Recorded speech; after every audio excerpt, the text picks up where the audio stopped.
The following content is for entertainment and educational purposes only. It does not constitute means for diagnosis, healthcare advice, nor treatment. Make use of a qualified healthcare professional for such purposes.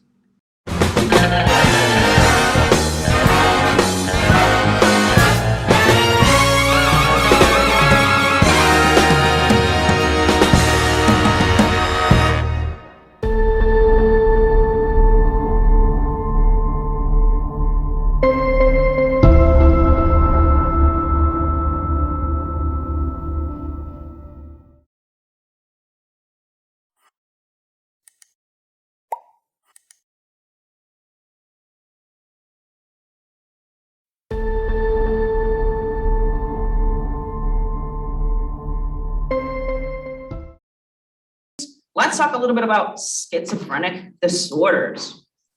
Notice that schizophrenia, very simply put, is a lost sense of reality. The person has lost contact with what reality is. Their reality is immensely different from our reality, right? And how is it that we can start identifying a person who's schizophrenic?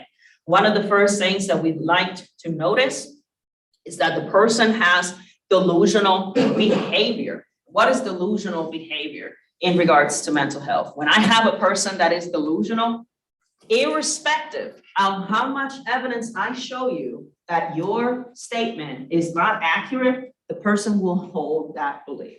So for example, I've had many clients and patients in the past, particularly under supervision, that I always see a demon, or that I myself turn into a demon and they want to physically assault me because I'm not Dr. Shar anymore. I am an angel that is there to take them into heaven and they don't want to die. So notice that even if I present them, I don't have wings. I'm not dressed all in white, right? Even if I present you with evidence to the contrary, you're still an angel. You're still a demon. So that thought is immensely persistent. And of course, another characteristic is hallucinations.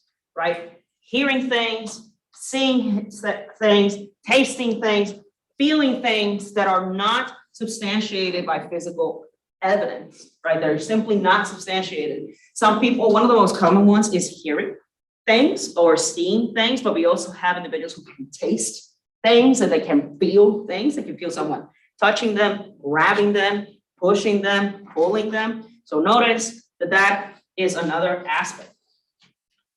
Notice that another characteristic of schizophrenic disorders in the family of schizophrenic disorders, notice that disorganized thinking and speech is immensely important when it comes to schizophrenia. Notice that individuals who are suffering from these disorders, they have a really hard time expressing a thought, right? To them, it's logical, but to us as the audience, it's immensely difficult to follow. It may not even make sense in just plain syntax or just the actual idea that they're presenting just simply does not make sense. Notice that another characteristic is that they start losing. They start losing that capability of having adaptive behavior. So for example, they stop going to the grocery store, they stop showering, they stop combing their hair, taking care of themselves, cleaning their house. Notice that has passed into a non-priority. So they do have issues in continuing with aspects that would provide some adaptation to their surroundings. Notice that generally, I hate to say it, but the vast majority of you wouldn't report any symptoms until around the age of 30. And it is pretty atypical. It's really rare to start manifesting these symptoms at an earlier age. It's not as common. Generally, some of the cases that are pretty early are like 19, 20 years old, but it is immensely rare to provide a diagnosis of schizophrenia under that age. So if you're still, you would think that schizophrenia is super present, right? Because of popular media and our understanding, say on Reddit or Twitter, we hear about schizophrenia a whole lot, but the reality is that not many people suffer from schizophrenia. Not many people suffer from schizophrenia. So about 1% of the population in the United States suffers from schizophrenia. Notice that individuals who suffer from schizophrenia are indeed in a higher risk of suicide and early death of natural causes. Because remember, we are having deterioration of adaptive behavior. This person is not eating well. This person is not doing aspects for their own benefit. So notice that they indeed could become hurt. Notice that, as I mentioned, delusions are irrational beliefs. Delusions are irrational beliefs, and I will maintain it. I will maintain it no matter what, no matter how much I am presented with evidence to the contrary. Notice that in regards to deterioration of you having this behavior, notice that maybe you start not performing well at work, not having adequate social relationship, and personal care is really noticeable. So for example, the person starts having body odor, the person is not taking good care of themselves. Notice that when we are reviewing the continuation of our symptoms, hallucinations are simply sensory, right? So what we hear, what we experience, for example, somebody touching us, what we are tasting. Notice that it is pretty common. Perhaps the most common one is hearing things, right? So having auditory hallucinations. Notice that many individuals who suffer from schizophrenia that normal tone that you and I would have in regards to our emotions. So for example, it's okay to be sad when something sad happens. It's okay to be happy when something happy happens. Notice that this person loses that type of tone. They might be happy when the situation does not call for it. They may be sad when the situation does not call for it. And also their emotions start becoming very flat. Later on, their emotions are very flat. Notice that they may have inappropriate responses. So for example, we are at a funeral. This is a sad moment for everybody. This is a moment when we show a sober behavior. We show compassion for other individuals. And then this person starts laughing in the middle of the funeral. Like we're at a stand-up comedy club downtown, right? So the emotion does not match their environment. The response would be inappropriate. Notice that they become volatile, right? Their emotions, their expressions may become volatile. So for example, you're talking to good old Dr. Shah right now, and you seem just fine, but then Dr. Shah turned into a demon, and Dr. Shah is here to poison you, which has happened many times before. You're trying to kill me. You're trying to poison my food. You're trying to poison my water, so I'm going to stop drinking water, and I'm going to stop eating. Of course, if you stop drinking water and eating, that's going to have detriments to your physical health. So notice that because I am a threat now, I am a demon. I'm sure most of you saw a demon. One of the first things you do is be like, I'm scared. So we put ourselves in the person's view. Notice that it's a very terrifying experience for them, and it is pretty much real. So think about your worst nightmare that you've ever had. Imagine if you saw that all the time. So that is why this disorder is characterized by aspects of volatile emotions.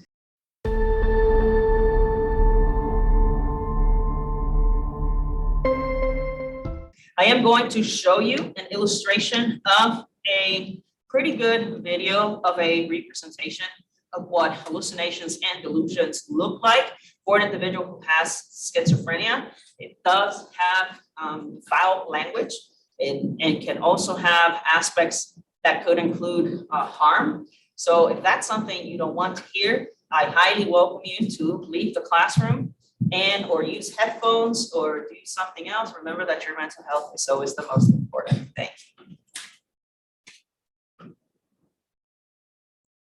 The simulation you are about to experience is a brief psychotic episode in a patient with schizophrenia. Schizophrenia can provide powerful experiences, especially for those undiagnosed or not having been treated effectively enough. The symptoms you will experience represent a compilation of a range of sensory occurrences. These occurrences include sights, sounds, and even scents.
Worthless. Waking up now. Ah, the phone woke him up. Don't answer, they'll know. They know who you are. Why are you so worthless? Stupid. So stupid. I hate you. Why are you going to pick up the phone? Stupid. Worthless stupid. They'll know. Coming for you. Something wrong. They'll know. Package. Poison package. Hang up. Never open poison. Coming for you. They know about Stop it now. Don't listen, stupid. So dumb. So dumb.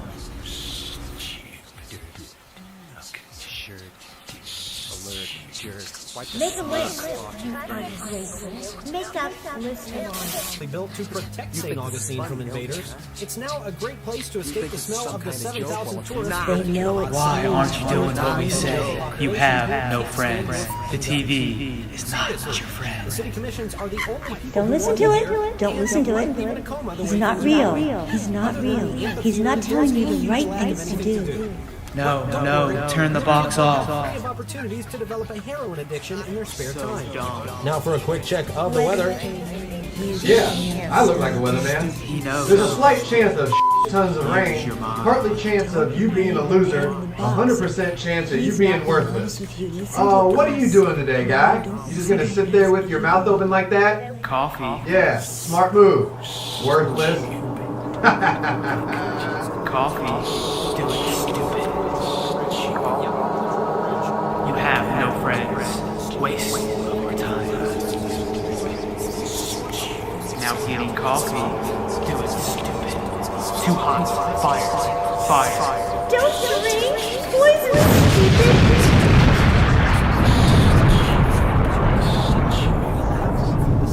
You are so dumb. Don't drink that coffee. That smells awful. Lazy weather coming for you. Something wrong. Lazy. Weather bad. You need to stop it. Stop it with your mind. You have to stop it. It's the weather. Careful.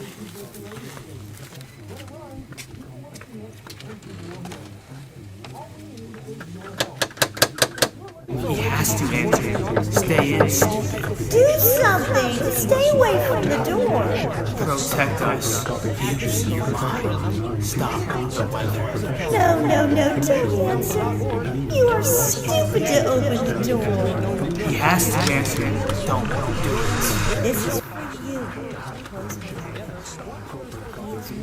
Shut the door. Don't open. Stupid to open. You are stupid to open the door. A proper show without a quick check of the He weather. has to now.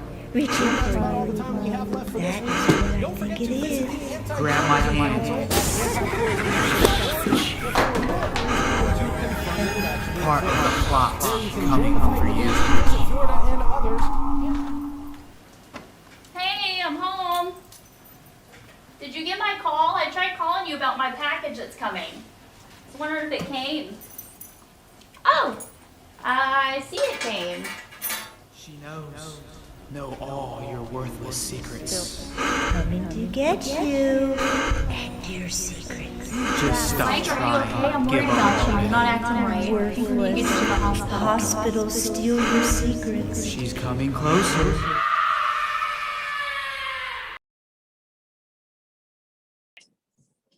So any questions about that? The thing about hallucinations is that they are very real for that individual, right?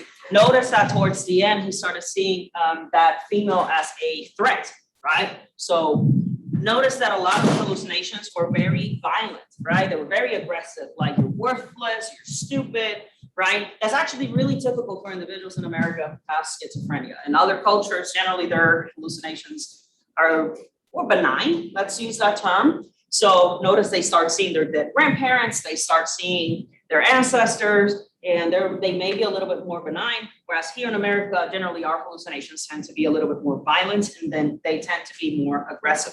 Notice that was only a brief episode, right? That only lasted a couple of minutes. Something that I hope that you guys saw was the poison, right? That's super common as a symptom. They start thinking that everybody's trying to poison their food or trying to hurt them, especially with the type of, in regards to paranoid schizophrenia, which is perhaps the most dangerous form of schizophrenia, because that's the one that individuals do think they are being harassed and or followed and or tried to be killed. So because of that, if you sincerely thought somebody's going to kill you, you're going to try to defend yourself. So because they sincerely believe that, then they become a little bit more aggressive. So any questions about that? Now, you may be wondering, after seeing a representation of an individual who is going through an active psychotic episode, what can lead to schizophrenia? The answer to that is we're actually not quite sure. We actually don't know the specifics of the etiology of schizophrenia, but we do have a general idea of what it is that causes schizophrenia. Notice that genetic factors are perhaps the most significant contributor to that variability when it comes to schizophrenia. About 80% of that variability of the chances of you experiencing schizophrenia do come from your genetics. For example, if you have a brother, if you have a mother, dad, or father that suffers from schizophrenia, that can lead to a greater chance that you will suffer from schizophrenia. Notice that we have tried to do genetic mapping in order to identify genetic markers that could indeed contribute to schizophrenia. We also have significant evidence to support that neurochemical aspects can indeed be contributors to schizophrenia. Notice that in the past, we have talked about dopamine. And right now, we do have a hypothesis that would say that excess dopamine can lead to that neurochemical basis, that neurochemical foundation for schizophrenia. But notice that too little dopamine can lead to Parkinson's. So it's either you have too much and develop schizophrenia, or you have too little and develop Parkinson's. Notice that certain drugs could lead for the interpretation, or I should say the manifestation of schizophrenia. So for example, if a young person uses marijuana at a young age, well, their brains are still developing during adolescence. So between the ages of 12 and 19, notice that that could lead to psychotic expression. And also methamphetamines, particularly at such a young age, can also be detrimental for the expression of schizophrenia. Notice that another aspect that we could consider as an etiology for schizophrenia is having abnormal brain structures. Notice that we have talked before about imaging that we do in psychology as a form of research with CT scans and MRIs. Notice that in this specific regard, there are large brain ventricles in the individuals who are suffering from schizophrenia. So notice that these areas of the brain are generally enlarged in a person who has schizophrenia. Notice that interestingly, a person who has schizophrenia may have a reduction of gray and white matter, in their brain. Notice that we also conduct and have other hypotheses. One of these hypotheses involves the neural development of that individual. Notice that in this particular argument, what we're trying to see is whether causes are coming from the disruption of your normal maturation of your brain before or at birth. Was there a disruption in your brain's development? Another aspect for etiology is the expressed emotion. So how much of these symptoms that you saw earlier a person exhibits, notice that these displays are highly critical or emotionally over-involved, right? So some individuals may become more prone of responding to this type of symptom. Imagine if I'm your practitioner, and this has happened to me actually kind of recently, pretty recently, within the last maybe 3 weeks, month. And I do have a client who the diagnostic impression was delusional disorder, not necessarily schizophrenia, but along those lines. And part of his expression was that he wanted to basically marry Justin Bieber because Justin Bieber and him were lovers, and Justin Bieber emails him and talks to him. So notice that even if I tell him, okay, let's look at the emails, let's see them, and he still sustains that belief. So notice that my reaction as a practitioner, under supervision, family member, can also contribute to the expression. Notice that the higher that expression of emotion, the higher the chances that this person is going to relapse after treatment. Notice that generally with a person who has schizophrenia, the family then becomes a source of stress rather than a source of social support. Generally, I want you to imagine that the gentleman that you saw on the screen is your uncle, is your cousin, is your dad, right? So what are the chances that you want to deal with that? Notice that the social support, therefore, are going to decrease.